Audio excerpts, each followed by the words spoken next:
The term comprehensible input can seem a bit complex and even intimidating, but a working knowledge of the concept can be transformative for educators working with English language learners. What is comprehensible input? Comprehensible input is an instructional technique in which teachers provide input that allows EL students to understand most, but not necessarily all, of the language. The concept comes from American linguist, education researcher, and activist Dr. Krashen. In his theory of second language acquisition, he states that students are able to acquire new language when instruction is delivered in language just beyond students' current level of proficiency. Comprehensible input is simply an instructional shift when teachers provide input where students understand most but not all of the language. Think of Vygotsky's zone of proximal development. You want to make sure you're not teaching in language that may be out of reach, but rather using language that's just beyond current understandings. In order to make this instructional shift with this strategy, you must first understand your students' current proficiency levels. The WIDA can-do descriptors are an invaluable tool for understanding what students can do and express in English. Then you need to understand the proficiency levels your students are working toward.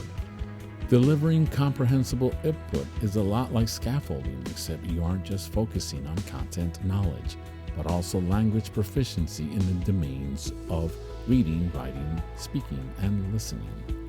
There are some unique considerations for language learners to ensure content and language input is comprehensible. Let's get back to understanding current levels of language proficiency.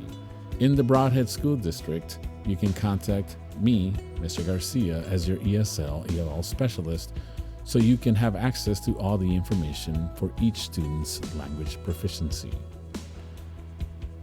Now let's dig a little deeper on the areas of language you can modify during instruction. First one, adapted speech.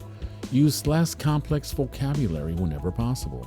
Limit your use of idioms and avoid run-on sentences. Enunciating your words and slowing down your rate of speech will help the language learners and probably other students in your class tremendously. Second, visual and graphic supports. Anytime you are able to show a photo, video clip, or use a graphic organizer, you should. Use only the listening domain to receive content is not only cognitively demanding, but it's also less effective. Visual support will increase comprehension and overall learning. Last one, objective-driven and chunked instruction. Like anything in life, it's easy to follow along if you know where you are going. Make use of this practice by posting a content and learning objective before the lesson and referring to it often during instruction. You will also increase your students' ability to digest the language and content if you give them time.